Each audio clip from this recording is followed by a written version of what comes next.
Okay, testing. We are going live. And it is surprising I'm first. Hey, welcome, Baron. Welcome, Baron from the Metatron server. Nice to have you. Literally just fresh off the guy. Just click on it and then you just appear. Bippity boppity boop. Nice. Is this working? Yep, it's working. Right, fantastic. I always use my phone as a frame of reference as to whether something's working or not. Anyway, glad to have you on board, Baron, and hopefully we'll get some other people on here soon enough. But regardless, hopefully we'll get more people hopping on. I'm not the most popular YouTuber, as you can tell. But hey, I'm spreading out my community branches, as it were. So glad to see like-minded people and people who are opening up different possibilities, different states of mind, and overall people coming together rather than bringing people apart in tribalistic pressure, eh? Anyway, so let's not waste any time. Let's get right to the topic matter. And Baron here is part of the Metatron server, which means all of us are historically dignified here.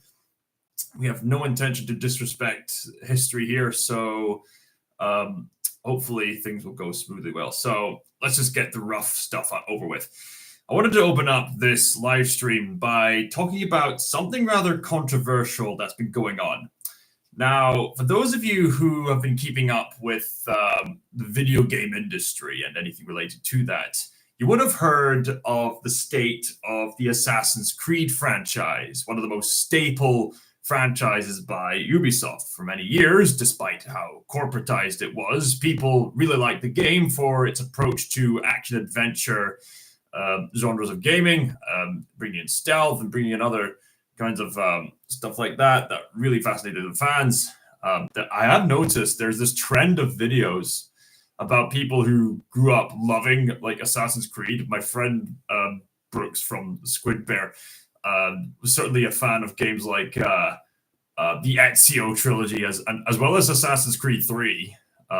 Mainly due to that one character who said, "I do not feign affection." Trust me, I know. I've been his friend for some years. I would know. So it's a historical fiction series. They've had several different games set in different periods of history. So the first game was set during the Crusade era, and then the Ezio trilogy was set in Italy during the Renaissance era, if I'm not mistaken. And then the third game was set during the American colonialism of, America, the conflict with the natives. Then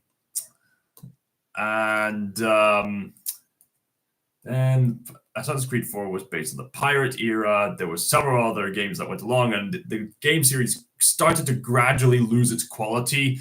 There was one set in the French Revolution. There was one set in London in the Victorian era. There was it had a bit of a revival with the Origins and Odyssey, with set in ancient Rome. There was another fairly well-praised one called Assassin's Creed Mirage, which was set in Arabia. However, when the time finally came for Ubisoft to make an Assassin's Creed game in Japan, which fans have been wanting for years, now with the entry of Assassin's Creed Shadows well on its way, it's received some very mixed reception. Hold on a minute.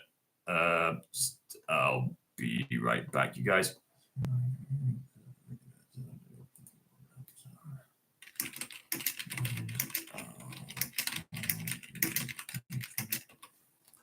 Right, back to the thing.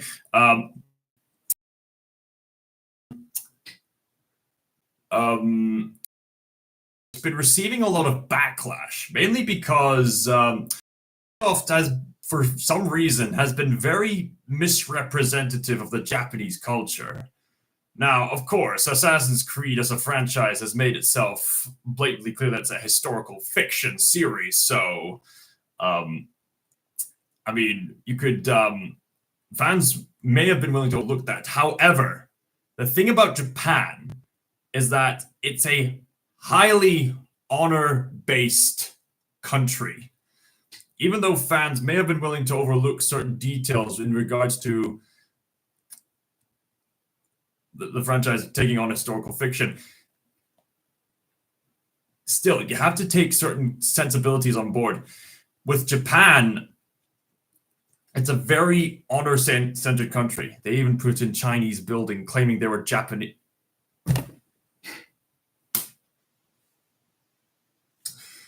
Yeah, there we go. There we go. So, thanks to Baron, the people viewing at home already see the problem. They have no idea how to represent Japanese culture. So the thing is, they keep saying, "Oh, but it's historical fiction. It's historical fiction. Why are you so upset, bro? Why are you so upset?" Well, the thing is, they're doing these very questionable practices, which have only just kept piling up and piling up and piling up.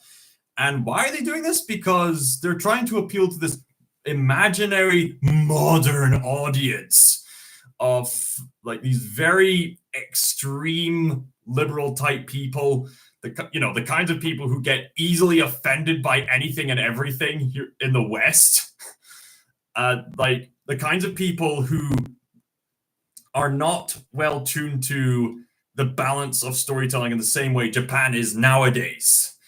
Japan is a great country. It's very honor based, very clean, very much revolutionary when it comes to the way they tell their stories and all across the media. They're very strict. They're with all that kind of stuff, and they're willing to accept challenges, and they're very respectful, and they're very preservative of their ways.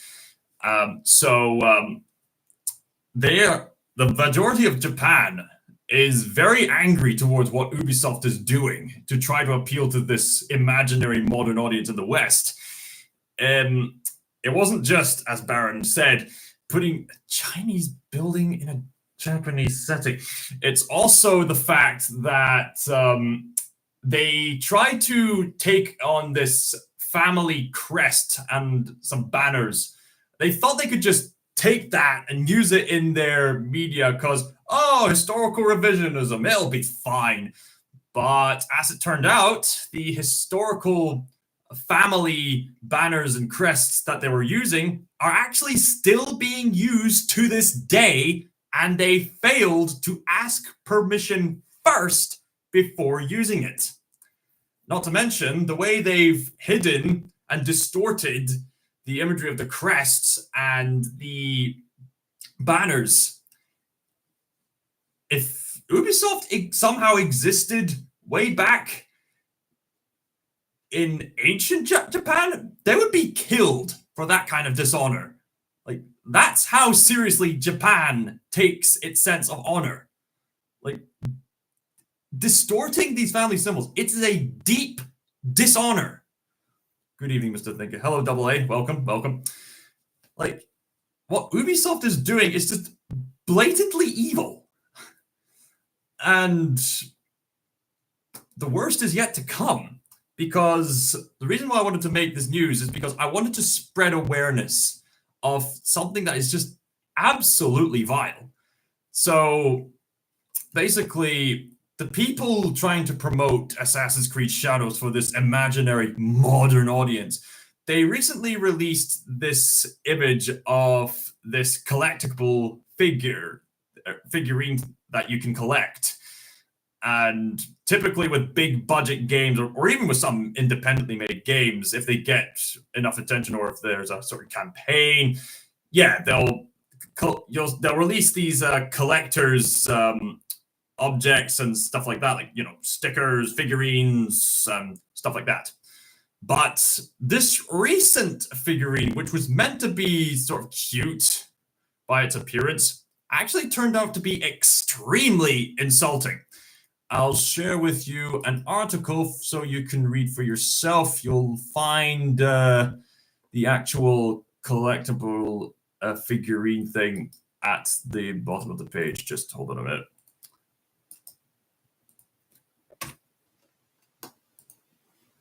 Yes, right. So this article here basically explains the vast bulk of the problems. And right at the bottom, there's the biggest problem to date. I mean, this is a game that has picked up controversy after controversy, constantly insulting the culture of Japan, constantly dishonoring Japan, this highly regarded country who has been well known for their clean ways and their great methods of storytelling. They are outright insulting the country, and this is the biggest insult of them all. I'm going to read out this article to you just so you can let it sink in. And I quote, "And in further compounding their Assassin's Creed Shadows related issues, while all this rescheduling is going on, the game has also found itself under fire due to the recent reveal that a planned collector's figure featuring protagonists Yasuke and Naoe features the latter leaping from a broken Japanese torii gate, which many have considered to be in poor taste due to the nation's reverence of a one-legged torii gate in Nagasaki, which survived the initial atomic bomb blast during World War II, itself seen as a national symbol of the tragedy that took place due to the conflict." End quote.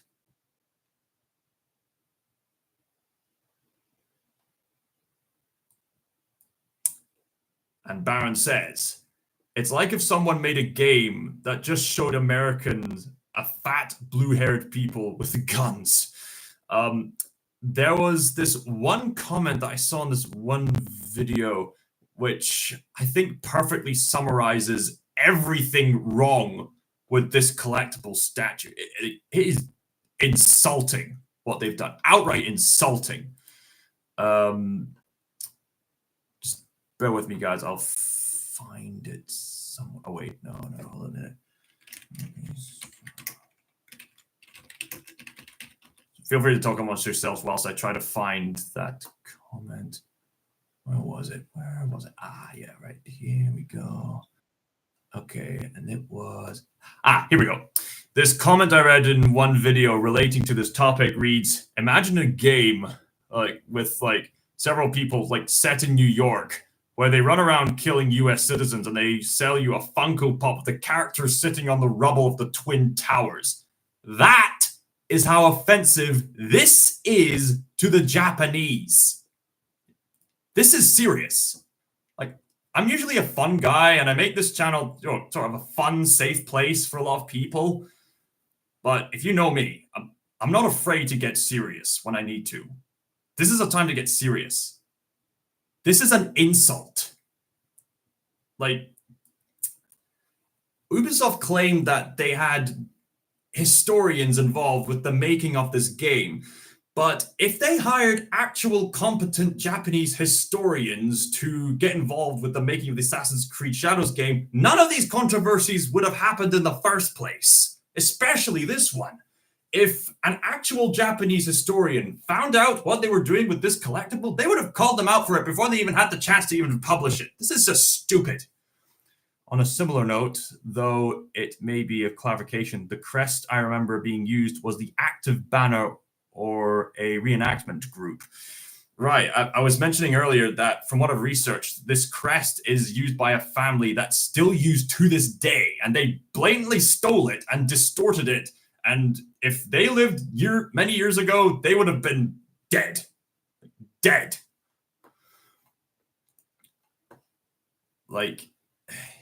This is an insult. This is an insult. It's evil. This is blatant evil. I'm calling you out, Ubisoft. This is blatant evil. It's in times like this that I just think, well, it's no wonder Ubisoft is failing. You combine this as well as the poor reputation that Star Wars Outlaws has been having, as well as Ubisoft insulting people who want to treasure physical media and the advantages that come with that. Given all these failures combined and them losing dozens of dollars, I have to paraphrase Spec Ops The Line for a wee while by saying, well, Ubisoft, you finally achieved your goal. People are quite happy not owning any of your current games. Do you feel like a hero yet?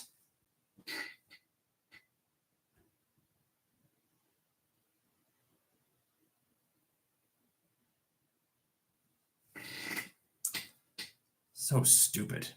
Utterly vile.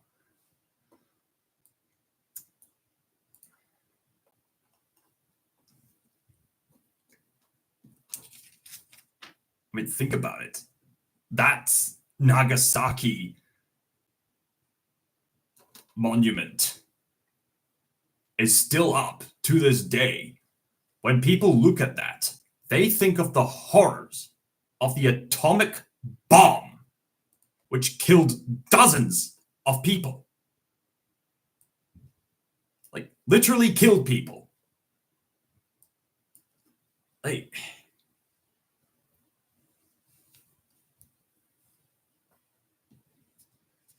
Like last year, we literally had 2 films that were related to this topic. We had Oppenheimer by Christopher Nolan and Godzilla -1.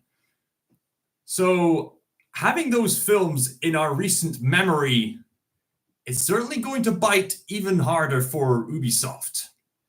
Oppenheimer, the film about the man who regrettably made the very bomb that decimated Nagasaki. And then Godzilla -1, which is a story about the after effects of nuclear warfare and how the Japanese people strived and survived. And those films were highly regarded as some of the best films of last year. Interestingly enough, a friend of mine has imagined a Manhattan trilogy where Hayao Miyazaki's The Wind Rises is the first film, the man who made the planes that attacked Pearl Harbor, followed by Christopher Nolan's Oppenheimer, and The Wind Rises told eerily similar stories, and then finish it off with Godzilla -1. I think that's a great thematic trilogy, if you ask me. Baron says, yeah, it's a big misstep. Like, they have to have Japanese members on their team, and how did this get passed? They could have easily had her jumping from a lamppost or something. Yeah, I mean, if they, like I said earlier, if they hired actual Japanese historians, like, this controversy would not happen, full stop. So by process of elimination, we can only have 2 possible outcomes as to how this came to be. Either the people involved with making this collectible are purely idiotic, or are making this collectible out of pure spite. It would make sense if it was pure spite, given this modern audience that gets easily offended by anything and everything. On the other hand, it would make sense if they were just purely idiots who know nothing about history. I think the chat may be quite delayed as I'm typing as the topic is currently. Yeah. I mean, it happens when you're typing live. It happens. Just get used to it. I will respond to your comments. You should be. I guess this is the advantage of being a smaller YouTuber. I actually have time to comprehend and read the comments that happen. Typically in bigger channels like with Metatron and other people, they have to have people pay up with these super chat messages in order to get the attention of the people at the time. So there you go. At least you have that advantage that I can actually read your comments. So back on topic. This collectible was either made out of pure idiocy or pure spite. And perhaps some further details will be revealed later on. But either option makes sense, very unfortunately. If it was done out of pure idiocy, their thinking would have been, we need these characters in an action scene and a decimated scene. Oh, I know. How about we have them leaping from this bit of Japanese debris? But on the other hand, there's some clues that it could have been done out of pure spite, because the broken Torii Gate is shaped exactly like the one seen in Nagasaki. Japanese entertainment is better than Chinese, but then again, China has Bruce Lee and Jackie Chan. I mean, yeah. I mean, the variety of countries have the variety of different sources of entertainment. Yeah, Bruce Lee and Jackie Chan, I'm not going to deny, amazing, amazing physical art. Although, there was this one Bruce Lee film that was very poorly paced, but that film did end with Bruce Lee having a fight with Chuck Norris, so it was worth it. There was also Bruce Lee's like Enter the Dragon. I want to see the film where Bruce Lee mentions his become the cup water philosophy. That would be great. I've also seen a few Jackie Chan films myself. The Drunken Master is a great one. Way of the Dragon, and it wasn't poorly paced. Yeah. Way of the Dragon. That was a greatly paced film. And yeah, the Japanese entertainment as a whole, like the Japanese entertainment has practically won over people here in the West. I mean, I'm certainly endorsing it on my channel. I keep endorsing Japanese entertainment a lot on this channel. The Studio Ghibli movies, Violet Evergarden, Cowboy Bebop.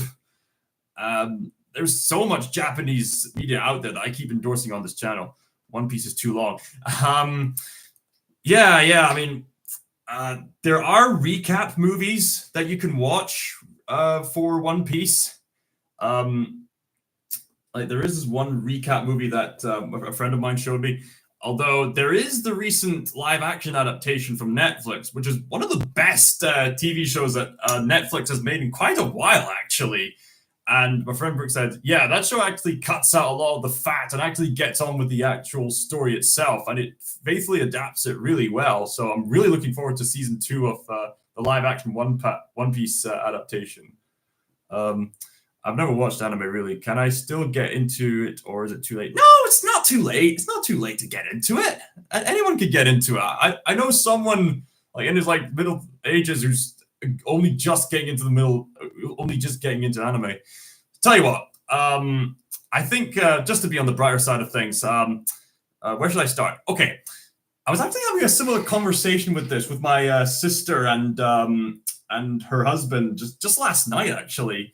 We were talking about Studio Ghibli films because I was lending my sister a physical Blu-ray copy of The Boy and the Heron, which I've also reviewed on the channel. She was really looking forward to the next Hayao Miyazaki film because we both grew up with Hayao Miyazaki in some ways growing up.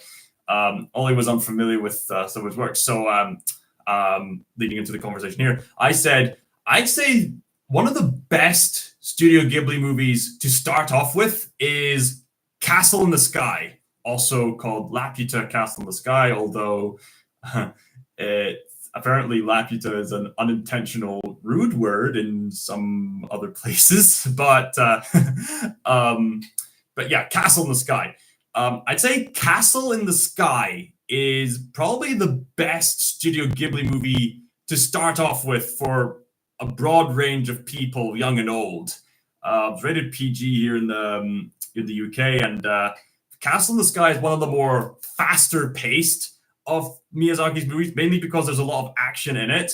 And I think it will more easily draw you in because there's this mystery, there's a big overall theme of adventure from beginning to end, and it's thrilling. And there's these very funny pirate characters, and there's some profound stuff said about love and how you can't rule a kingdom without love, and some brilliant visual imagery of combining nature with technology, and these brilliant flight sequences, and all this mystery, and some set pieces which probably influenced Sonic 3 and Knuckles, as well as a variety of other media. Just the imagery of the robots, the conscious robots with all the nature overgrown on them, like perfectly represent like Miyazaki's motif of combining the old with the new. It's just brilliant, startling imagery, and Castle in the Sky, I'd say, is a good start. Other anime to start off with. Well, I've noticed typically, even on CBBC, they've been and CITV, they've been promoting the Pokemon anime series, one of the only good adaptations. I'll get to that. Yeah, the Pokemon series has been going on for a long time. So yeah, the Pokemon series is quite a fun series to get into. I've heard a lot of people also grew up with like Dragon Ball Z. That's quite a fun action-oriented series as well. Now, My Hero Academia. I think My Hero Academia is a good one to get into. I can't recall many other anime that delves into the sort of Western-styled superhero genre in the same way like One Punch Man and My Hero Academia does. Although you could say like, oh well, Japan has its own unique flair of superheroes with like the Saiyans and Dragon Ball and stuff like similar to Power Rangers and some other heroes like that. But anyway, My Hero Academia, I think that's a good one to start off with too, because it's a good way to get into like the shonen genre of manga anime storytelling. Shonen is this magazine that's aimed towards young boys. And they're typically action-packed, and they have a specific structure of like specific characters that's all tactical-based, and people tend to scream out their fight moves out loud. So shonen stories tend to be like Dragon Ball, My Hero Academia, One Piece. So far, I'm recommending Castle in the Sky, Pokemon, Dragon Ball Z, My Hero Academia. I think those are good ones to get into to start off with. If you want something much more adult-oriented, something that's kind of easy to get into, and if you want to see just how creative the anime can get, I would highly recommend also Cowboy Bebop. Cowboy Bebop is kind of similar to like the Guardians of the Galaxy, except it's instead of a flair of like 80s rock, it's got a flair of jazz and a bit of rock in there too. So it's a very unique style for basically sort of dystopian sort of what did I say dystopian? Well, sci-fi film noir kind of thing, similar to Blade Runner.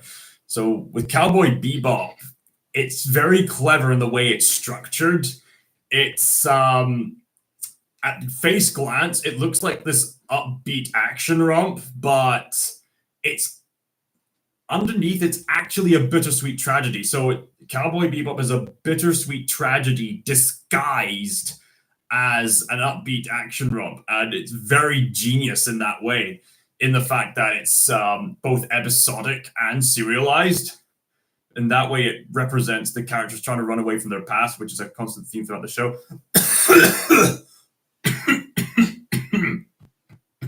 Sorry. All right.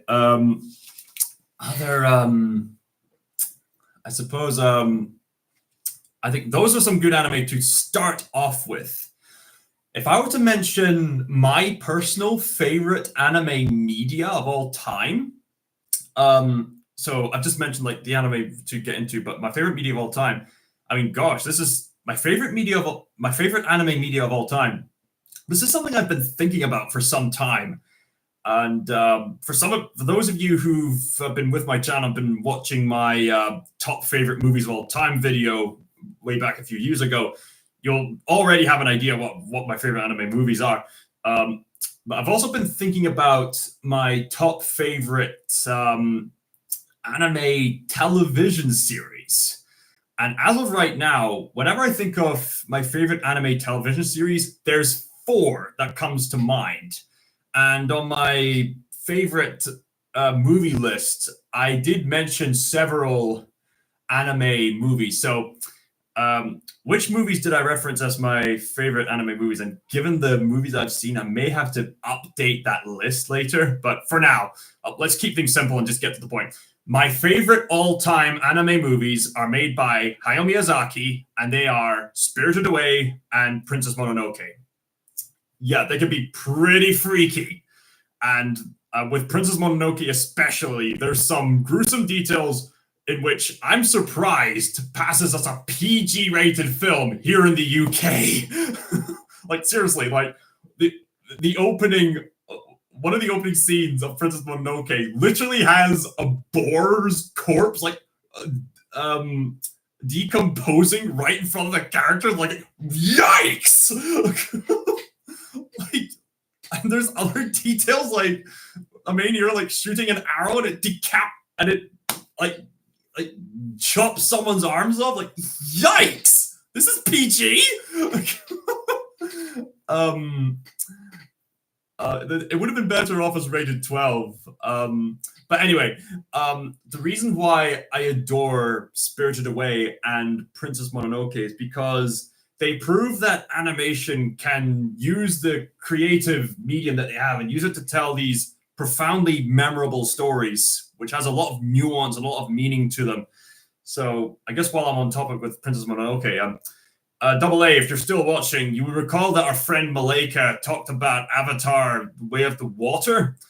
That movie was definitely an improvement from its predecessor, but it still had much of the same problems that the first film had, and the fact that it didn't really present the nuances of environmentalism, not in the way that Princess Mononoke did. You see, what's so special about the nuance of the environmental themes in Princess Mononoke is that even though Hayao Miyazaki is very overtly supporting nature to the point where he's looking forward to where nature takes over, he also is a man who understands human beings.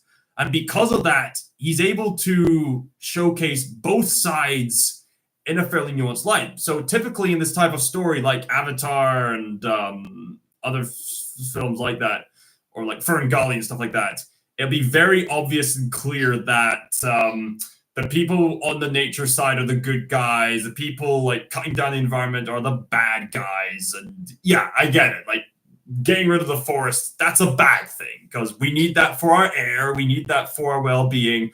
We need that to be in harmony with nature. Yeah, I get it. That's bad. But Princess Mononoke does something different. It actually showcases that the people trying to cut down the environment are actually trying to gain resources so that their community of outcasts can thrive. And the people on the nature side can be fairly carnal and feral in the way they approach certain situations, in the sense that they usually let their rage speak first before they have the chance to even consider what the other side has to say. So it's a very nuanced take.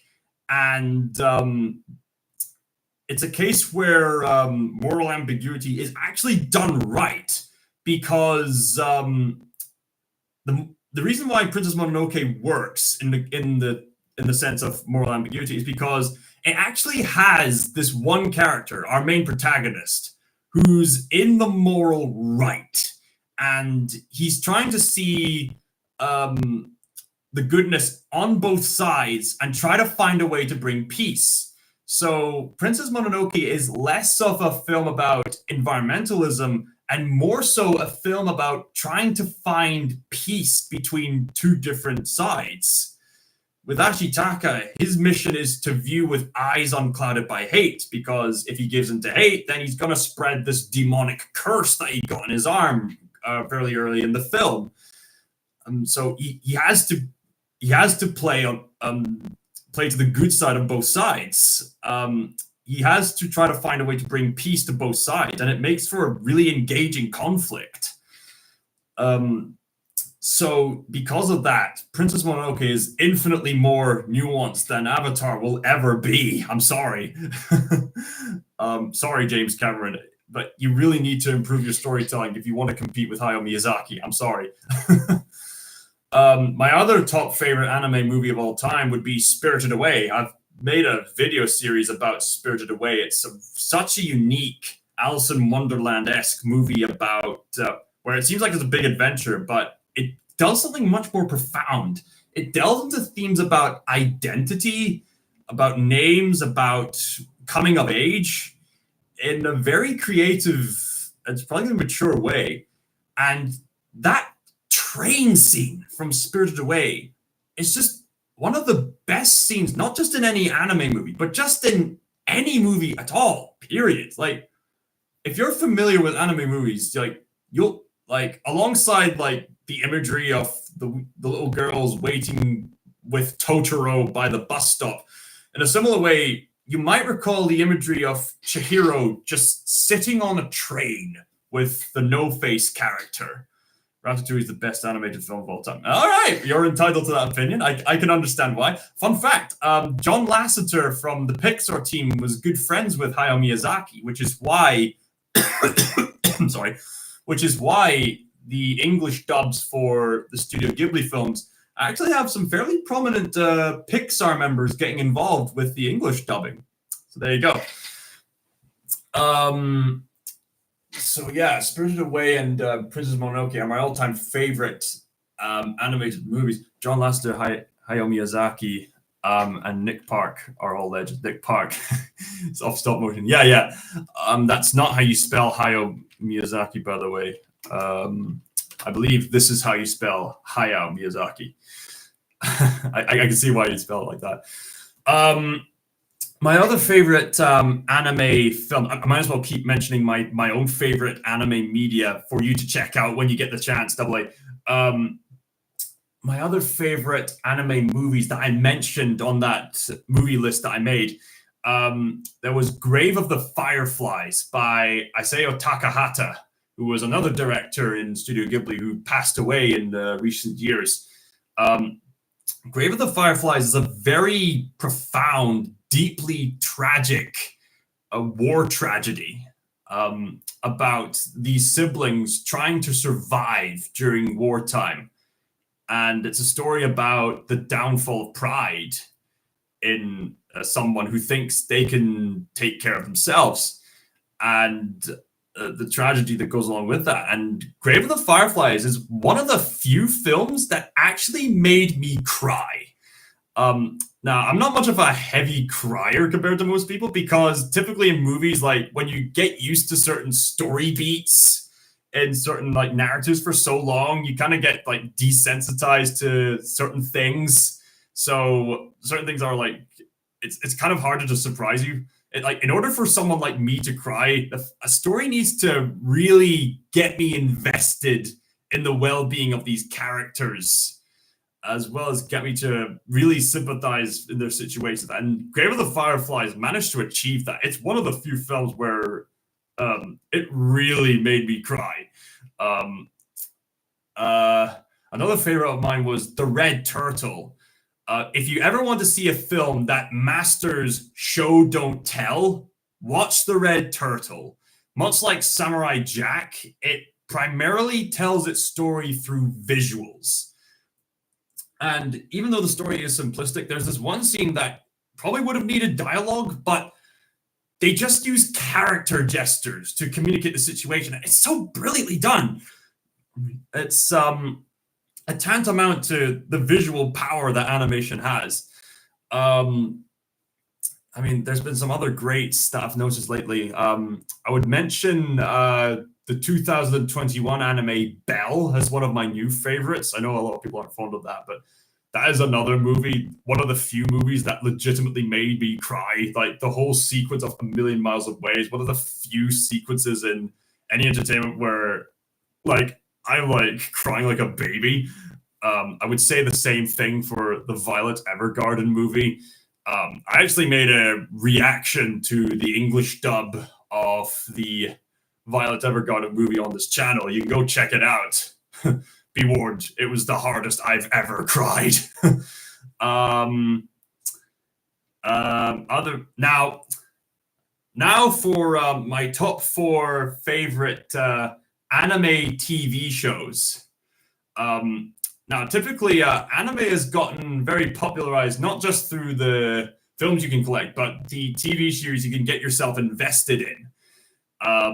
I mean, of course, you got, like, Pokemon and, like, Dragon Ball Z and the like, but then you have these 4 particular TV shows that I'm going to mention to you that do a great job of using their episodic structure to really take their time with building characters to make some of the most epic moments you're ever going to see in television. So I mean, I'm open to changing my mind later, and for some time, these four were equally first place in my head, but now I'm having to really nitpick and just think like that.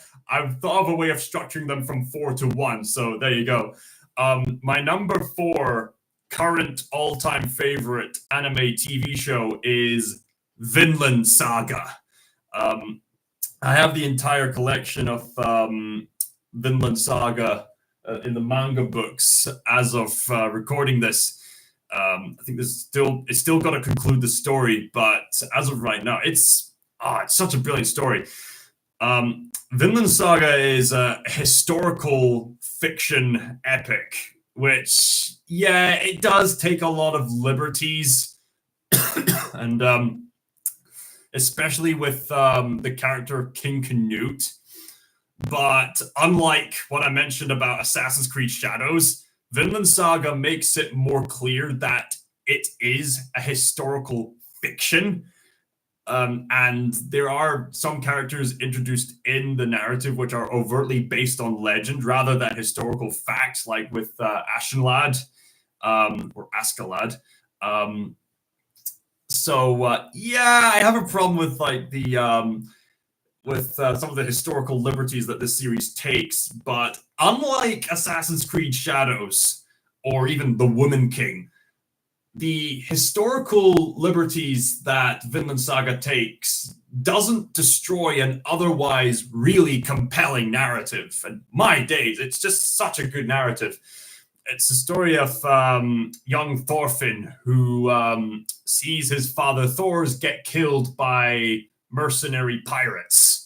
And Thorfinn vows to take revenge on the leader, Askeladd, in a way of a duel. But in order to earn the right to have the duel, he has to begrudgingly work as Askeladd's right-hand assassin, I guess, and do all these killings just to get the chance to get to Askeladd.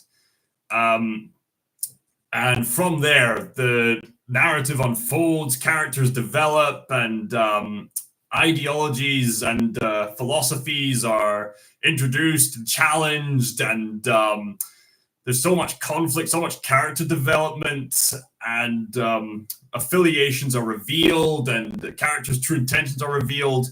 Like, it seems like it's going to be a straightforward revenge story at first, but without giving too much away, there's this very crucial scene that happens. Sorry, by the end of the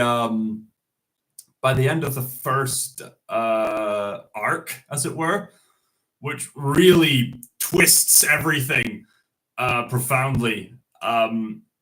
I don't want to give it away, but I highly recommend you check out Vinland Saga. So my number 3 all-time favorite anime show currently would be Cowboy Bebop. Sorry, I probably need Manuka honey. With Cowboy Bebop, I've already mentioned why it was so great earlier in this live stream. It's just very creative take on science fiction, as well as brilliantly structured. Like, its structure is part of the reason why it succeeds so well and why it's the Netflix live action adaptation didn't really work, because the Netflix adaptation didn't get the pacing right. You see, the pacing was in an episodic and a serialized structure, and you were given just enough information about the scenario and characters to get the idea. Yeah, there was a lot that was left open to interpretation, but it revealed just enough for you to realize, okay, this definitely happened. This definitely happened. So it's still satisfying to watch. And like, these characters are written so well, you begin to view them as actual people, like Spike Spiegel, who I've cosplayed at last year's comic convention here in Inverness. There's Jet Black, just a great father figure. Faye Valentine, this femme fatale who's got a gambling addiction, and has quite the tragic past of her own. And then Ed, this lovable goofball who's a surprising genius at hacking. And of course, the dog Eye. You'll grow to love these characters, warts and all. And I love how the show is cleverly structured in an episodic serialized manner, because it's revealed throughout the show that these characters who are bounty hunters for a living are actually trying to run away from their past, but they keep getting in this sort of circular cycle of trying to catch the bounty and this sort of state, and there's kind of keep traveling in this sort of limbo state. It gets quite existential, actually, with the Enoid themes that it goes into, and and it all builds up to this brilliant finale. Like, the finale of Cowboy Bebop is one of the best finales to any TV show. Like, I've heard it's up there with like the finale of Breaking Bad. It's that good. So, I mean, and the Cowboy Bebop is only about 24 episodes long. It's one of those series where it was technically just only one season long. Well, one season and a movie long. And yet, Cowboy Bebop had a vision, and like, unlike some shows that just seem to go on and on and on and on and on and on and on and on and on with seemingly no end, Cowboy Bebop had the blessing to have a definitive story with a definitive beginning, middle, and end. Like, and the ending is just so good. I just see no reason for them to pick up the show again. Like, people keep rewatching it anyway. It's just that good. My number 2 current favorite anime show ever made, Violet Evergarden. Now, those of you listening to this might think, but Calum, you've highly praised Violet Evergarden as one of your favorite shows ever. How could you make it number 2? I'll explain why later. With Violet Evergarden, this series is much shorter than Cowboy Bebop. It's a mini series, actually, so it's actually quite in a way, it's fairly basic to get into. It's about, I think, it's 13 episodes long. And there's also a bonus episode, which was set sort of in between the events of the story. And there's also 2 movies. There was a OVA type movie, Eternity in the Auto Memory Stall, which I consider not really as good as the show itself, but still heartwarming and charming enough to justify its existence. And the movie which made me cry, like really, really cry. I need to get some lozenges after this. Violet Evergarden, the series as a whole, is probably the series that has made me cry the most. Because the show does such a brilliant job of introducing you to this character who's trying to understand what love means. And it's set in this very bittersweet setting where it's after this terrible war. And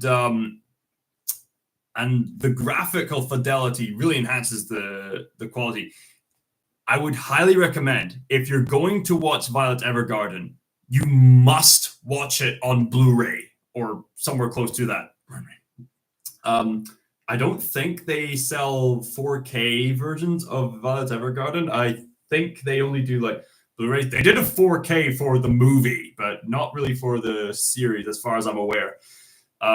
Yes, I did initially watch the show on Netflix, and it's still amazingly gorgeous to look at.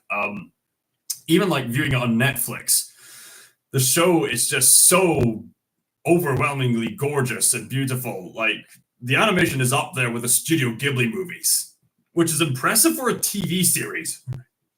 I'm guessing it's because it's a mini series, the budget is a bit tighter so that they can focus more on the quality of the animation rather than having to, wear the whole thing thin if it was going on for a bit longer. The Violet Evergarden series.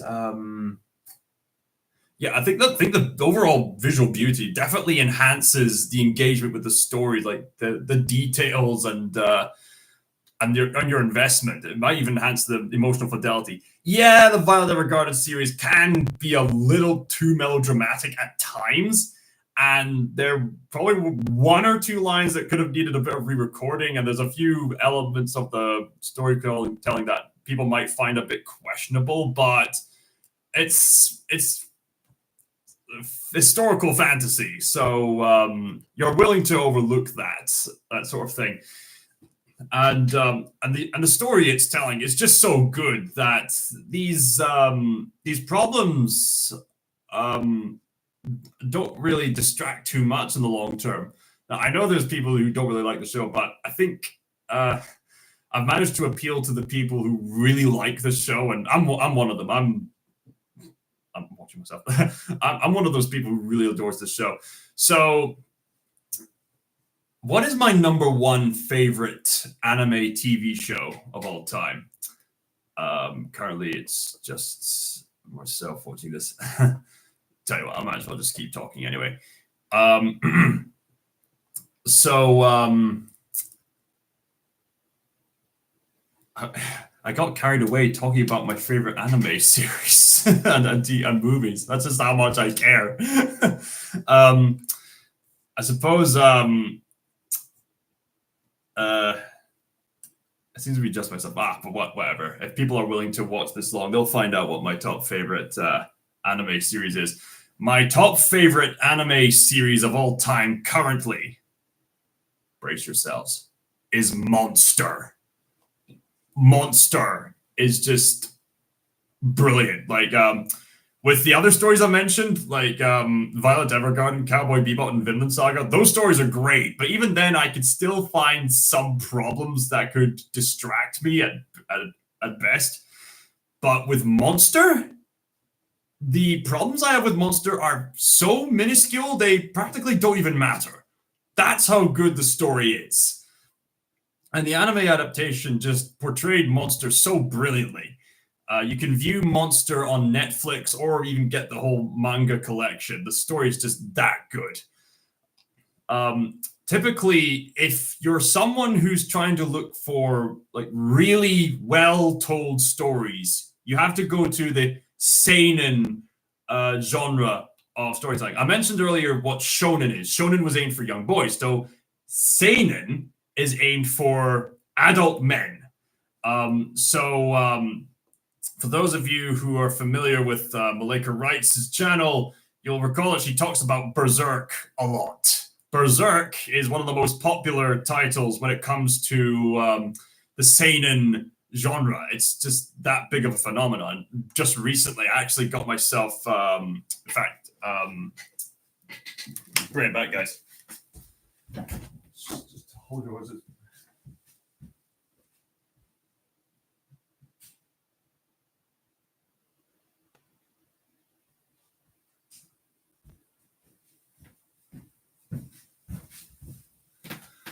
Recently got myself this at HMV, the Berserk Memorial Edition. This is there was a film trilogy made some years ago, and ever since the author of Berserk sadly passed away, there's been a Memorial Edition miniseries version of the film trilogy, which has been released on Blu-ray. So I was getting that recently. So basically, this is one of the seinen stories that people absolutely adore. Another seinen story that people absolutely adore was the one I mentioned earlier, Vinland Saga. And typically, a lot of people also refer to Vagabond, as which hasn't had an anime adaptation, but is a manga series that is definitely the seinen genre. So my all-time favorite anime series as of right now is Monster. In fact, I'll be right back. I should have brought this along. Sorry.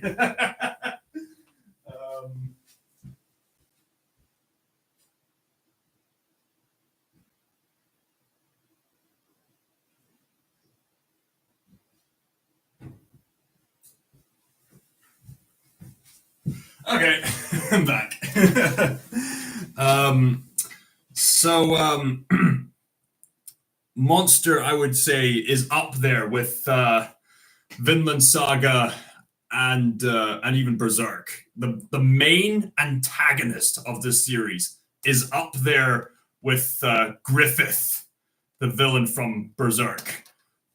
Johann Lieber is just one of the best villains ever written. So, what is the premise of Monster? I guarantee you, the premise of Monster is so enticing. You'll be comparing this entire story to Dostoevsky's Crime and Punishment. It's that good. So, with Monster, it's set in the late 20th century, and the story focuses on this Japanese neurosurgeon, Dr. Kenzo Tenma, working in Germany. He has a good reputation as a neurobiologist who's managing to save people from the brink of death with intricate detail time and time again. Although, very unfortunately, the inner politics of his work enforcement is something he deeply has trouble with. So one day, he is given a choice which no one in his profession would ever want to find themselves in. The choice of which life to spare. He only has a limited amount of time, and he has to save one of two lives. He can either save the mayor of the town that he's serving in, or a young boy with a bullet wound on his head. Getting fed up with the internal politics of the hospital, Dr. Kenzo Tenma decides to save the young boy from the brink of death, but he doesn't have enough time to save the mayor. So he gets demoted, and his then fiancée reveals herself as an absolute jerk.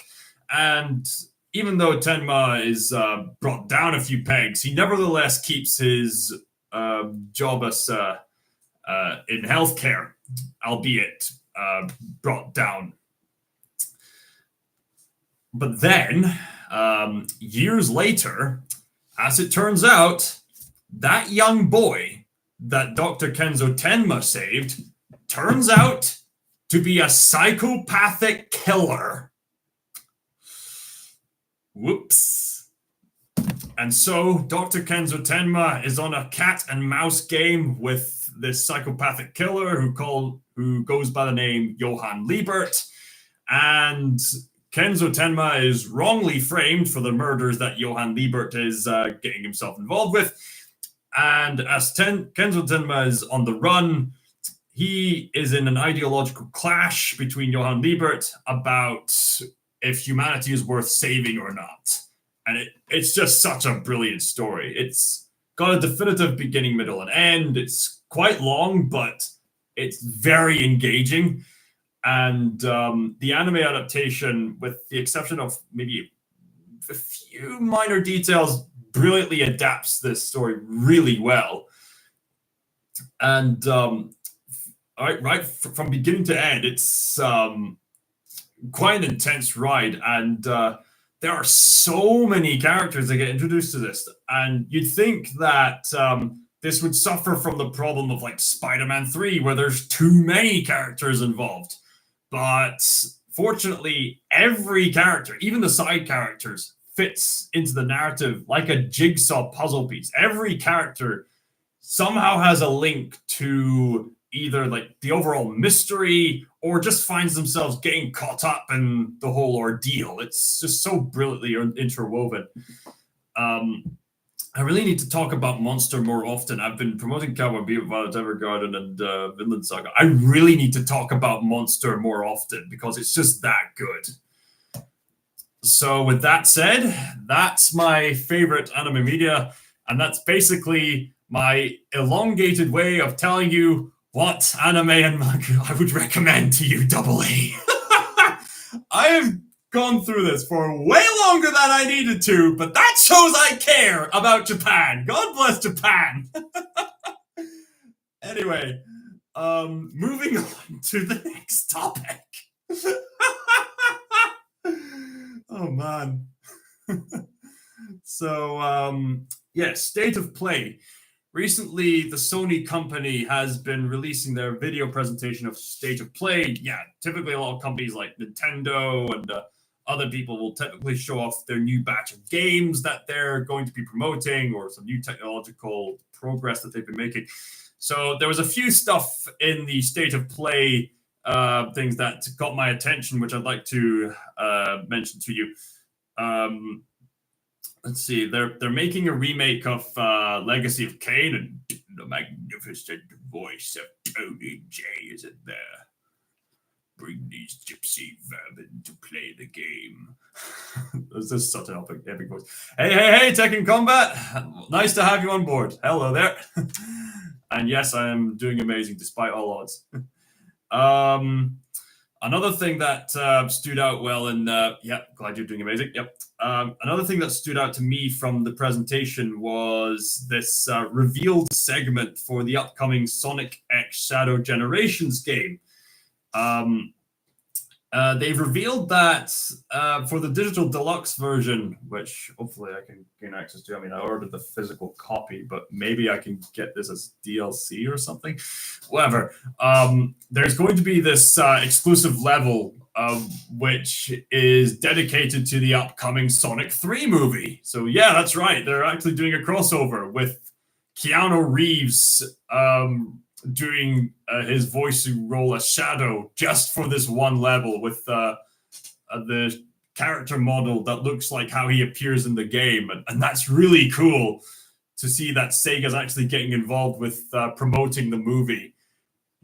Like, it'd be really cool to have like an official like Sonic movie game where the movie game actually isn't cheap. It's actually made by the company with passion and love. What else have I noticed? I noticed that Astrobot's getting a lot of positive attention, despite what the journalists say. And I've noticed that Stellar Blade is getting an update with a photo mode. Oh, people are going to go fanatic over that. As well as streaming the soundtrack, as well as the crossover with Nier Automata, where people can now play as either the character 2B or some kind of customizable skin for 2B. It's probably a customizable skin for 2B, but hey-ho, nevertheless, the crossover has happened, and yeah, the signs were all there. The creators of Stellar Blade and Nier Automata have been comparing their games with each other. They met each other. This crossover was inevitable. Yeah. And also, I've noticed that there's going to be a sequel to Ghost of Tsushima coming out.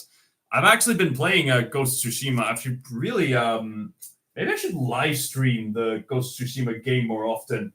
I've been playing the multiplayer with my friends Brooks and Charlie in the past.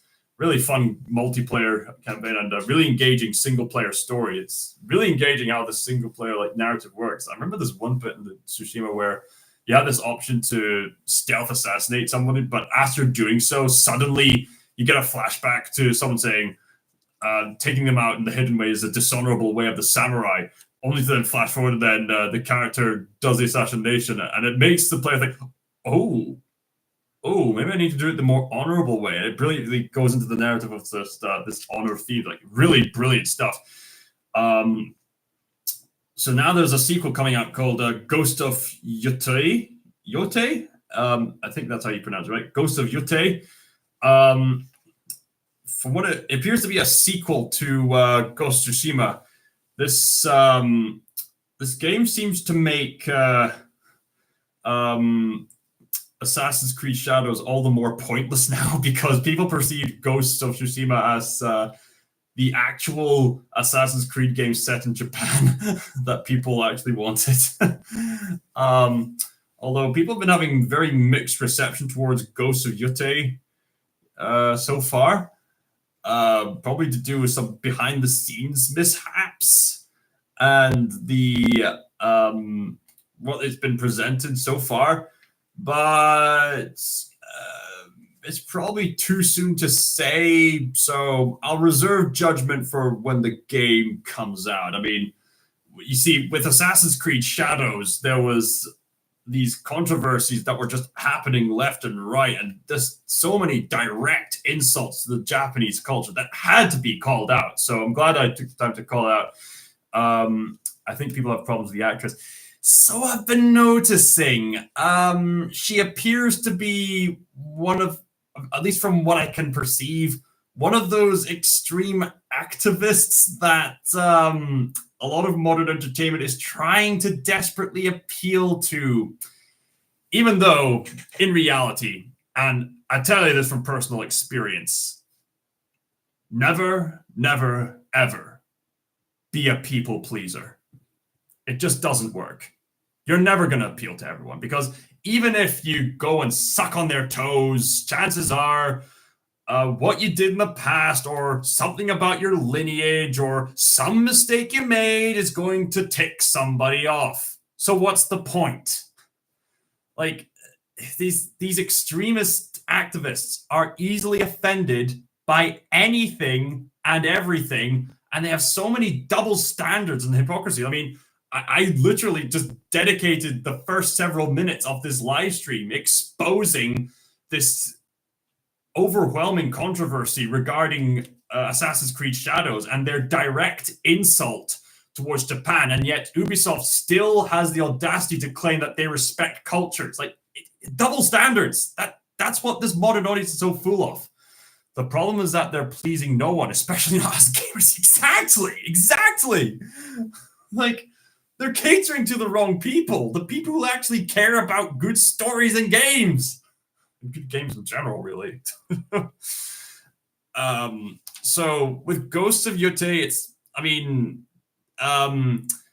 with Ghost of Tsushima, I've heard was incredibly well received by Japan. Although the ironic thing is, journalists for some reason were trying to disqualify Ghost of Tsushima in the past for being culturally inappropriate, but then they clap like seals for Assassin's Creed Shadows.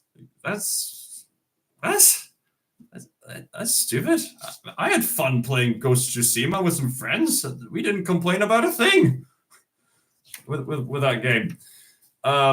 So as for Ghosts of Yotei itself, I think it's, aside from the reputation of the actress portraying the main protagonist of that game, it's probably too early to say.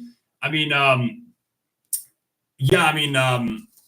it's great to have female empowerment in our entertainment and our media, and certainly there have been actual empowering women in the past. That's great. But at the same time, if you're going to portray a strong female character in a historically accurate context, you have to do it sensibly. You have to do it rationally.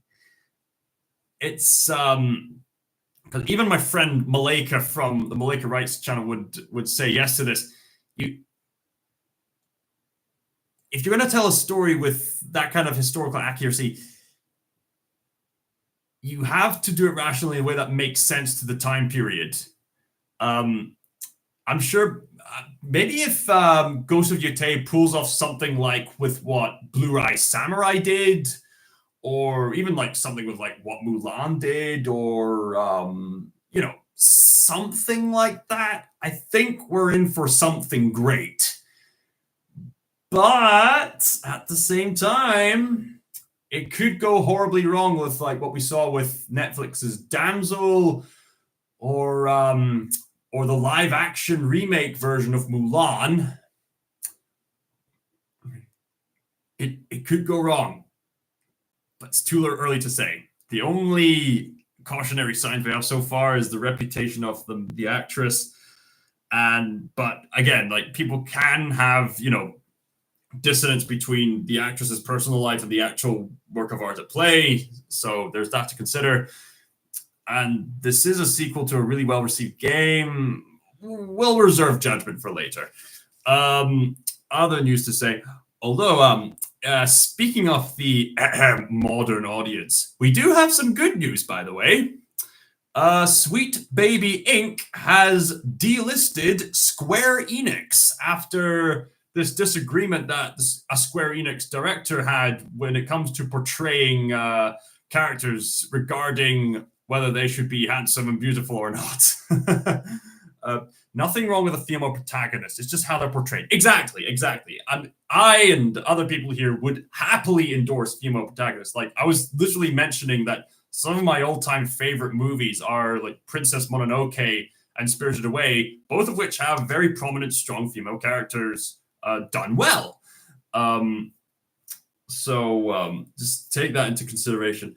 Anyway, going back to what I was saying before, Sweet Baby Inc. has delisted Square Enix because, as we clearly saw from Final Fantasy VII Rebirth, the director's not afraid of portraying handsome and beautiful characters. I mean, there's nothing wrong with portraying characters who are not conventionally handsome and or not conventionally beautiful. Like, there's nothing wrong with that.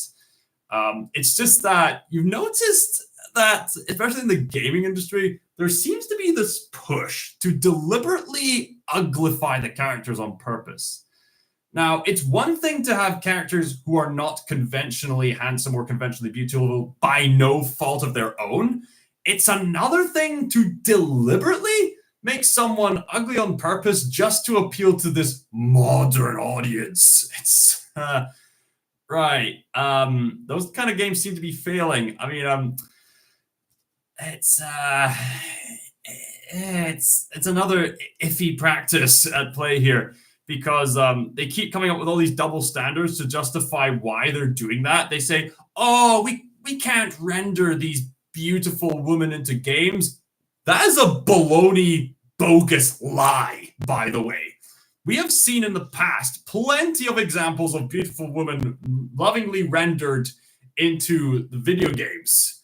And not to mention, motion capture was able to get characters like Senua and Cortana and other characters, or even the likenesses of like other characters from other media into video games, no problem whatsoever. And even very recently, the Korean game Stellar Blade had an actual beautiful female model pose as the main character, Eve. Now, admittedly, I did have problems with the Stellar Blade's sense of modesty or lack thereof as I was playing the game, hence why I chose the more modest clothing options whenever I had the chance with Eve's character. But apart from that, yeah, I could definitely see why Stellar Blade sold millions, because part of the appeal was just how beautiful Eve's face was. And that people in the East are not afraid of actual feminine beauty. You see, I've noticed that these modern audience, they don't seem to be into virtue at all. They're only virtue signaling, but virtue signaling implies that they're not going for virtue. Like, you get what I mean? Like, it's they virtue signal, but they're not actually promoting virtue. They're only signaling to it. Why not do actual virtue? Because this modern audience is obsessed with power, and they want to have these bully tactic stuff to try to boss everyone around. So whenever they see stuff like objective beauty and symmetry and stuff like that, they feel threatened, because there is this standard, there is this authority when it comes to beauty, and people who are beautiful tend to inspire people a lot. I've noticed with feminine beauty, for the women who have that beauty and the people that they impact, it highly encourages nurture, which is so desperately needed in the Western society of today. Ugly characters isn't the biggest problem. No.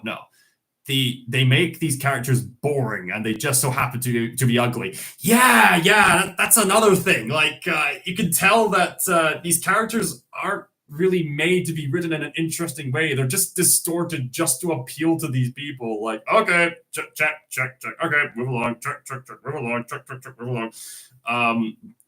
So I'm sure, like, look, I have no problem with characters who are not conventionally handsome or conventionally beautiful, like a character with like freckles on their nose and stuff like that. There could be a charm to that, you know?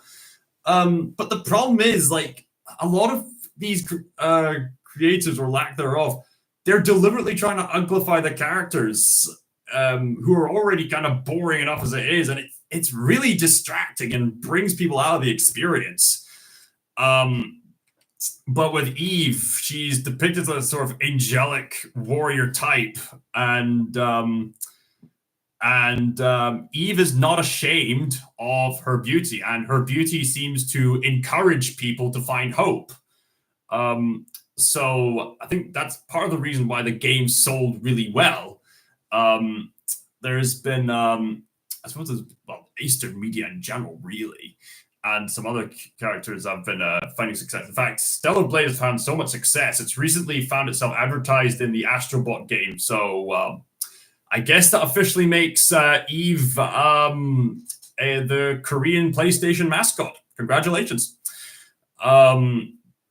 So anyway, going back to Square Enix, I mean, we've had our fair share of a wide range of characters, even the characters who are not conventionally handsome in characters who are not conventionally beautiful. But the thing about Final Fantasy VII is that the creator decided to go for this sort of mythological kind of story. So with that approach, he made the characters conventionally handsome, conventionally beautiful, especially just showing them off on the beach scene. Like, say what you want about that, but even the beach scene aside, there was still an appeal of having like the men be these handsome chads, and the women be genuinely pretty. Yeah, I know. Like Cloud is well, I mean, Cloud is probably the pretty boy kind of thing going on. But hey, that's just the way the character's designed.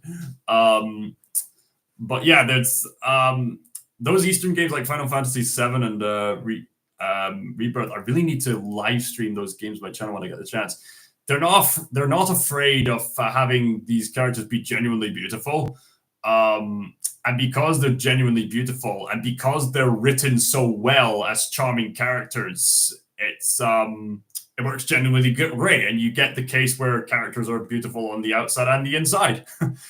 Like Aerith, who's just such a great lady, and Tifa was a fun lass. So there can be a real charm to those kind of characters. And like, I'm not saying every character has to be handsome and or beautiful. I'm just saying, like, there's a questionable trend of making everything ugly on purpose, and it seems like they're trying to avoid objective beauty because they're scared of the authority and gravitas that it brings. When really, that objective beauty is the very thing needed to make great art in the first place. And I'm not just talking about in like character design. I'm talking about in like architecture and environmental design and so on and so forth. But the people who claim to be great artists for the modern audience, they're scared of that beauty. And we need to tell better stories that take advantage of that beauty. So anyway, moving on. The next topic shall be, oh yes, moral concern, yes. Earlier today, there was this video that I shared from a YouTuber that I watch called Dave Cullen. His most recent video, as of recording this, was called Thunderbolts and the Moral Relativism of Modern Hollywood. I'll provide you guys with the link to that. You can watch for yourself and get back to me. Right, that should be it there. Just check if it works. Yep, that's it. So, having watched the video, he does raise a great concern about the moral relativism presented in modern Hollywood. I really need to take a lozenge or something. Don't worry, I'm all right. It's just throat needs looking after. He was talking about his opinion on the recent Thunderbolts movie coming out soon. And there was this phrase in the trailer that seemed to really bother him. a phrase which went along the lines of, in the past, people would have considered that there are good guys and bad guys. But then you realize there are only bad guys and even worse guys, nothing more. Now, on the one hand, I understand that most, like 99% of the human population are fundamentally flawed human beings who are prone to error. I get that. But at the same time, that doesn't negate the reality of objective morality. In fact, that would further necessitate the need for it. So Dave Calum dedicates the rest of the video raising a deep concern that he has. People who buy into this moral relativist message could either be prone to being manipulated by bad people with terrible agendas, or even worse, become bad people with terrible agendas. I mean, of course, there are some stories that actually genuinely work with characters who are not conventionally heroic. Like, I could mention like Spec Ops: The Line, this deep, profound video game which questions the depiction of warfare in video game media. Like, that kind of depiction of an unheroic protagonist, that's great. But that kind of depiction hinges on the fact that objective morality actually exists. Like, what Dave is talking about here is the kind of media that seems to be endorsing moral gray area for the sake of it, as if to, say, endorse wanting to live my way or the highway. Sometimes you just need a classic good versus evil story. Yeah. There's a deep problem with having the sort of moral relativist theme in franchises where the core of the stories hinge on good versus evil. Like, I understand that there's an appeal to stories like Game of Thrones or like Spec Ops: The Line or Arcane or Attack on Titan or like Princess Mononoke, where you see the good and the bad on all sides, and you see all these flawed people combating other flawed people. Like, that can make for some greatly insightful storytelling if done right. But sadly, for whatever reason, modern Hollywood seems to be endorsing moral grayness, especially in franchises where that kind of thing just simply doesn't make any sense. They seem to be putting it in the Marvel series, as evidenced by the Thunderbolts trailer that came out recently. And that was especially the case with the Acolyte series, which I hate with a passion, and I have reviewed in the past on this channel. Seriously, the Acolyte series is so awful. I dedicated the title to mention it, the Acolyte, as the 9th level of hell from Dante's Inferno. Like, it is that bad. Why? Because it represents betrayal, and it's a betrayal of what George Lucas intended as a narrative of good versus evil. Throughout Star Wars, it's very overtly clear who the good guys were and the bad guys were. Yes, the good guys can be flawed, but they still had a moral good ideal to reach and to get others to reach. And yeah, you could sympathize with the villains, but they were still undeniably villains. Like Darth Maul, like losing his limbs and suffering mental deterioration in the Clone Wars series. Okay, that's something that people could sympathize with, but that doesn't mean people should endorse him. There's a difference between sympathizing and endorsing. And what the Acolyte is doing, it's endorsing evil on all sides. And it's doing... endorsing evil on all the sides except for the Jedi. And it just makes for such a mess of a story, because it's apparently the climax of the story hinges on the fact that Leslie Headland has very serious daddy issues, and she's just lashing it all out on the Star Wars franchise. And I just, look at this and I think, this isn't art. This is just spite. This is pure, unadulterated spite I'm seeing on screen. And it's just such a shame because instead of striving to be better, here are people who are trying to say, I've been hurt by the world, so I'm going to hurt it back. And I'm going to invite people into my misery. And if you don't celebrate my misery, that must somehow mean you are a misogynist. Like, that's the way these people think. And it's just so sad. And it's so stupid. Like, I have been watching Rings of Power lately, which is another case of trying to introduce moral grayness. Ooh, trying to make Sauron sympathetic. Ooh, it's so appealing. It's so appealing. Oh, Galadriel, all the characters you thought they were conventionally good. Oh, they got the bad side too. Oh, it's all morally melted. Oh, it's all morally melted. Oh, yeah.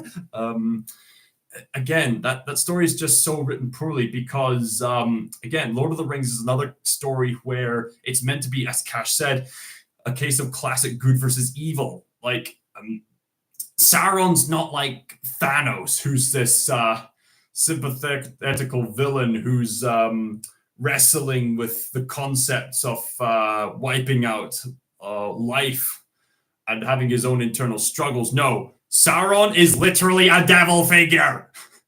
You don't sympathize with the devil. It's that simple. And they try to introduce the concept of like orcs having wives and babies, which shows they don't understand Tolkien at all. I'll get to you, Kat. I'll try to finish this point first. Because the orcs in Tolkien's world building, they're not like the orcs you would see in, say, World of Warcraft. Like, these orcs are monsters who are basically tortured elves who were manipulated and twisted into these abominable monsters. Like, so basically they're like zombies. Like, any trace of like the former elven self is gone, and now you just have these zombie monsters whose first question out of their cocoons is, who do I kill? What do I destroy? They're not conventional individuals. They're monsters. Anyway, what does Cash say? Do you think the overall lore has been too tainted with these bad Star Wars shows and movies? There's a good question. I suppose I should go back to something I noticed in my community poll. A while back, I made a community poll as of which show is worse. Is it Rings of Power or The Acolyte? The overwhelming vote was for The Acolyte, and I would agree with them because whilst Rings of Power made me more overtly angry with just how incompetent the story is, at the very least, I could say that Rings of Power was a narrative that was formed out of idiocy. But I'd say The Acolyte is worse because that is a narrative of pure spite. And spite is much worse than incompetency, if you ask me. So I suppose speaking of Star Wars, does the overall lore... And that's another thing. You could view the Rings of Power as its own creative adaptation, but with The Acolyte, it was trying to be this scene like set way before the start of all the Star Wars movies. And they have certain details that completely destroys the lore of Anakin and the like. Like, what is even the point of having that there? Like, what's the point of having a chosen one if other people already did that specific mechanic? It's so stupid because it destroys the lore.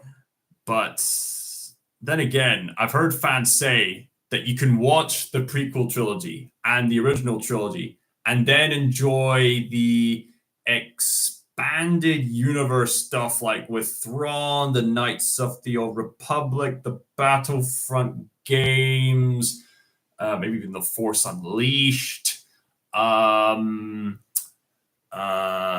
Clone Wars series, also the one by Gennady Tartakovsky, like maybe even like put Rogue One in there as well. Just some elements of like some of the Disney adaptations, because Disney actually did get some things right. I suppose what fans could do is just distance themselves away from any of the contributions to the lore that completely breaks the world building. Like, keep away from most of the Disney Plus shows, with the exception of Andor, and I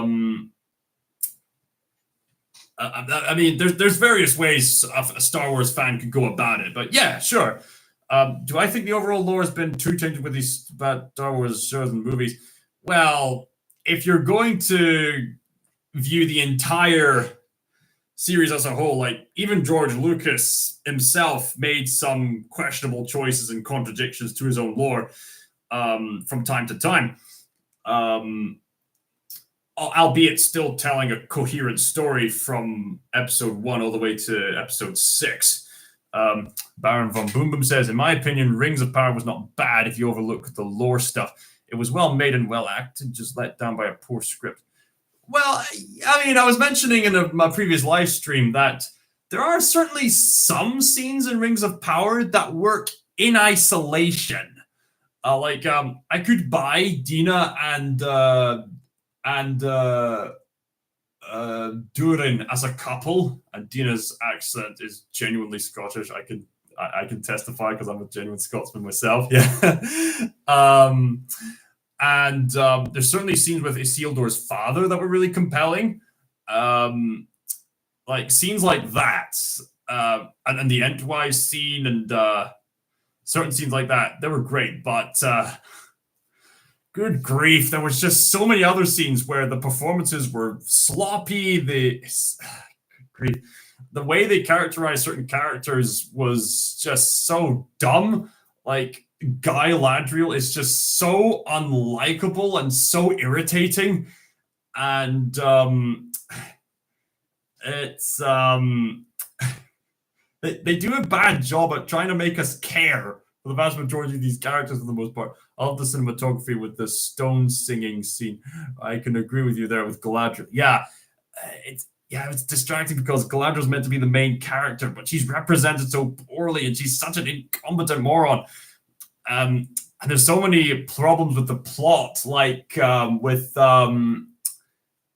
Galadriel was changing her mind from going to the Undying Lands, why didn't she just do that in the first place? Like, even Arwen in Return of the King changed her mind before they got to the boats, but because Galadriel waited at the last possible second, she's pretty much committing a blasphemous act. Because even if she did go to the Undying Lands, it's implied in the lore that Eru Iluvatar can send people back if he has to. So if Galadriel's mission is not done yet, Eru Iluvatar could just send her back. So what's the point in running away at the last possible second and then having to swim across the entire ocean? It's so irritatingly dumb. And another dumb detail, like, there was some moments that made me so genuinely angry. It made me just pick up my chair and kind of toss it, made me go back and forth in the room. Specifically, scenes involving Galadriel and Elrond not telling Celebrimbor as to who Sauron is. That really irritated me. And also this one scene where Dina dropped the stone only to lose it into like the deep dark, but then she like sings it back and it appears, and me and a friend of mine were watching, we're just thinking, why didn't she just do that in the first place when she's lost at the marketplace? It's so frustrating. So the thing I will fight people on is the armor of the Numenorians. Now, I'm not read up on the books, but I could see that they were going for a Greek-inspired direction. I mean, the armor could work, but it doesn't look like genuine armor. It looks like soft mattress plastic. I mean, if it was made with a more authentic metallic substance, yeah, sure, I could buy into that. But at the same time, it doesn't look like good armor. It doesn't. Like, the chainmail from Monty Python and the Holy Grail looked like more authentic metal than that armor. And that armor in Monty Python was made from knitting. you would not want to be wearing metals when at sea. You could fall overboard. Yeah, true, I suppose. But at the same time, Galadriel is wearing metallic armor, which begs the same question for her.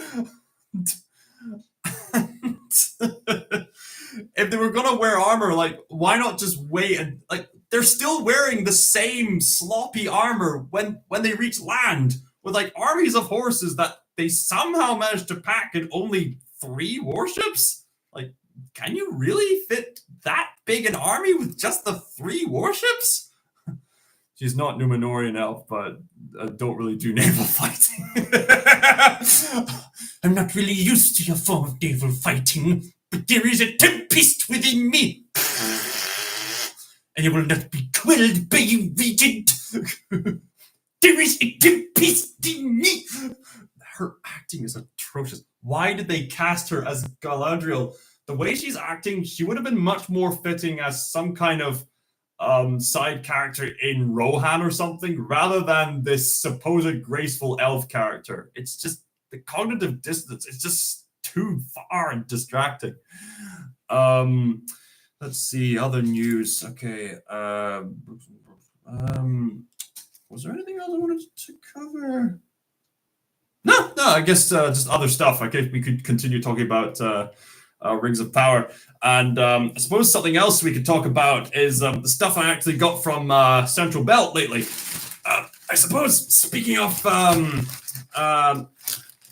good stories and talking about anime earlier, recently, here in the UK, there's been a particular story that's finally getting published in book format. Trigon! Trigon Deluxe Edition. I do actually have the first book of the Trigon Maximum series, but I think the Trigon Maximum series is also going to get 1 or 2 of these, or several of these big volumes. Apparently, this deluxe edition covers the entirety of the first initial run of the Trigon in its original manga form. And there has been a 90s anime series, which was really fun to watch. The 90s anime series mostly faithfully adapts this entire first edition in the first half of that show. And then the second half of the anime show is a fairly loose adaptation of the Trigon Maximum storyline. And there has been a film called Trigon Badlands, which has the same character designs from the 90s show, in which the characters are wearing their more manga-accurate outfits. So that's interesting. And there's recently been a new show called Trigon Stampede, which is a stylized CGI show made by Orange, the Orange Studio, and that in itself is a new take on the story with the same creator and the same voice of Johnny on Bosch as Vash Stampede. Yeah, Johnny on Bosch is just such a good actor for the English dub of Vash the Stampede. Like, it's no wonder he was never recast. It's like J.K. Simmons as J. Jonah Jameson or Hugh Jackman as Wolverine, just irreplaceable. So you're probably unfamiliar with Trigon, if I'm not mistaken. Well, I wouldn't say the anime show of Trigon is one of my absolute favorites that I was mentioning earlier, but I really like Trigon. I'd probably say Trigon would be like one of my, I don't know, a number 10 or a number 8 when it comes to my favorite anime shows. I'll think on that later. But basically, Trigon, it's sci-fi, kind of similar to Cowboy Bebop, but in many ways a lot goofier and a bit more lighthearted. Trigon is basically this story in which humanity is fled to a desert planet called Gunsmoke, and it's got this sort of cowboy western aesthetic to it. And since crime has gone rampant, there's this outlaw going about with a high cash prize on his head called Vash the Stampede. Vash the Stampede is a master marksman, but he's never killed anyone because he wants to spread a message of love and peace. So he goes across the planet, making new friends and allies and other people in between friend and foe along the way. Especially the young priest named Wolfwood, who literally has this giant cross that he carries with him, which also acts as a multi-purpose weapon. Together, Vash and his new friends try to stop the evils from his planet, including some familiar faces and the hauntings of his past. From what I saw of the show, there was some very interesting character contrasts with like Vash the Stampede, who is a living weapon yet refuses to kill anybody, and Wolfwood, who is a religious priest yet doesn't seem to have a problem with killing people left and right if he has to, compared to Vash. So you get all these different contradictions, these different character clashes, and it's very interesting to see us in whichever version of the story you choose. It's very interesting to see it go along.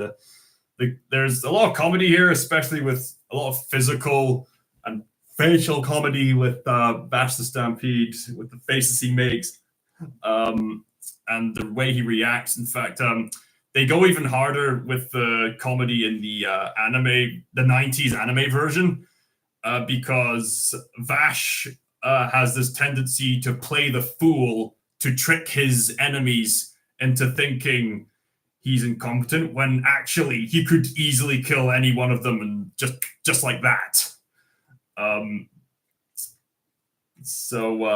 Vash deliberately uses this ploy because he's trying his best to save people and to spare them all. And there's a very unique sort of sci-fi setting that comes along with that. I'm trying to find this one example of this goofy face that he makes that I thought was really funny. Let's see, where is it? Just bear with me, guys. Where was it? It was in this chase scene, right? Yeah. Yeah. Here we go. Yeah. There's this one scene where Vash is running from gunfire, and then makes this sort of face like as if to say "see you later" as he jumps off the roof. And then they go, "Hey, you jumped!" And then Vash manages to skillfully grab the washing line and swing all the way down. I just like this face that he makes as he swings in through the window. It's just his face here. He makes all kinds of funny faces.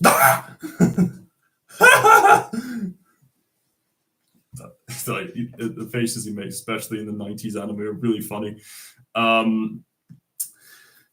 It's an overall great theme about trying to spread love and peace despite the overwhelming odds, and it's great to see the themes displayed in that way. And I'm sure we could all debate about which adaptation is the best. I'm sure there's various YouTubers who have talked about which version of the story did it better, the original manga, the 90s anime, or the recent anime adaptation by Orange, because they all have their different flares. What else have I been looking into?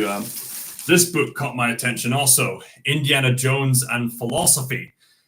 This has been a really fun book to read because not only is it one of my favorite film franchises, albeit it's been bastardized by Dial of Destiny, this philosophy book delves into like various perspectives, whether it be Kierkegaard or Nietzsche or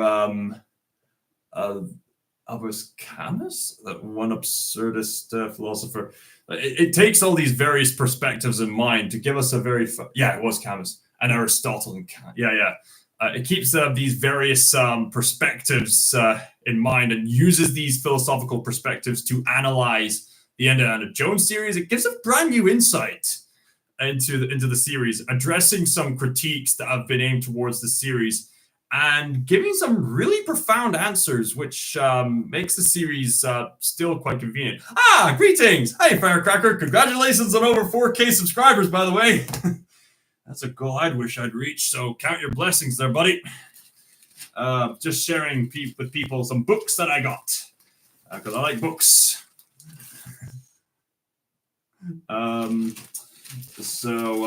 Also got this Halo book. I mean, I heard there was a whole comic series like by Dark Horse Comics. Dark Horse also released the Trigun series.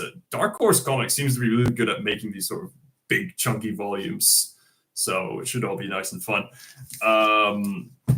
What else was there?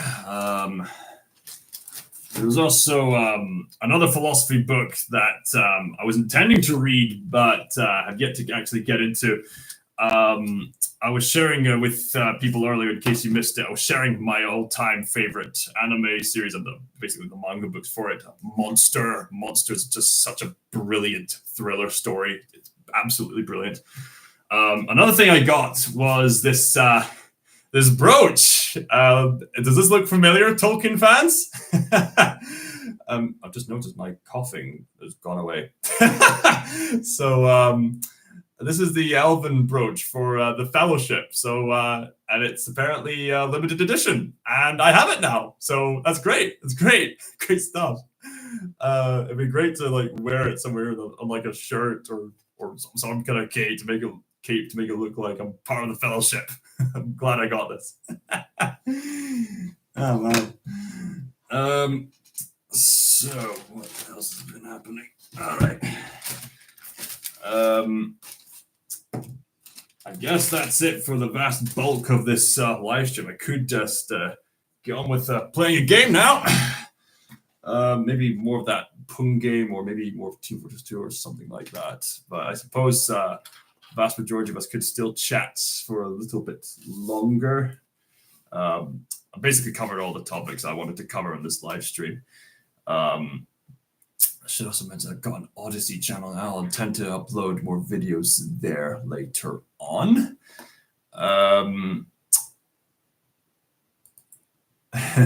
Overall, been having a fun time. Oh yeah. There is actually something else I wanted to mention. Basically, I mentioned to you guys before that I'm trying to raise money to run for this charity. I'm trying to raise funds for. I was trying to raise funds for the MS Society, and I'm going to run a 10K this Sunday.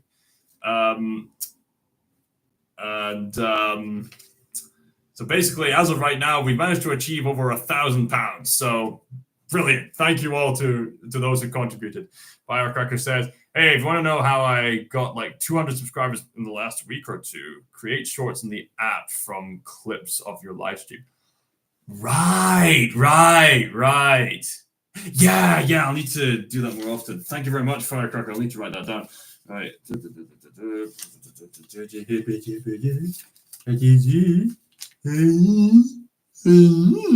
Because I got a tickly nose that doesn't know if it wants to sneeze or not. All right, I'll take note of that. Much appreciated. YouTube only cares about promoting shorts. Yeah, I've noticed that. Yeah, I need to take more advantage of that. Yeah. Let's see. Create shorts. Well, I've got a lot of highlights from the live stream, so I'm not short on options. Yeah. Create shorts from clips of your live streams. Fantastic. So I get 300 on the low end and 4K views on the high end. Right. Fantastic. Absolutely fantastic. Glad to hear that. Glad to hear. I'll definitely take advantage of that. I suppose we could be creating more highlights right now. For Scotland! Yes! Yes, absolutely.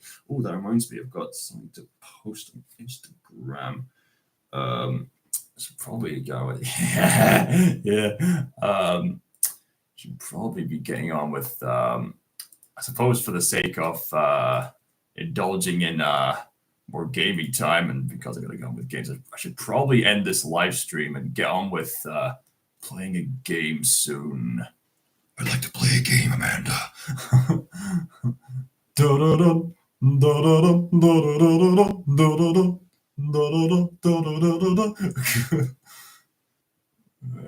Which one? Which one? Which one? Which one? I was like, get on with that Poon game. Get on with relaxing. Generations. Hey, there's something I could get into. Probably need to practice the volume stuff too. Right, thank you for the hints, Firecracker. I'll probably just make preparations for the next live stream before heading off, but thank you very much for the hints. I'll definitely take that to heart, and that's all the topics I wanted to cover for tonight. I went on a lot longer about anime and manga than I expected, but hey-ho, that's the power of actually caring about Japan and what that brings to you. So, to make a long story short, Ubisoft, shame on you for insulting Japan, and everyone else, let us honor and actually celebrate Japan. Thank you all so much for watching. Let's endorse Japan. Let's endorse physical media, because physical media is going through a revival at the moment. Let's all go for actual virtue instead of virtue signaling.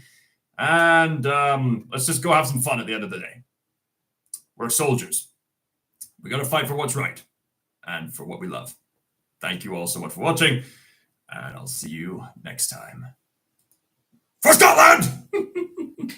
Oh, wait, not yet. There's one thing here. If you ever want to get a good recommendation for Marvel Comics 1984 Secret Wars, 1991 Infinity Gauntlet, thank you. I'll take that into consideration. I really need to get into other comics like Batman Court of Owls. I should probably do reviews on those too. Nudge, nudge, wink, wink.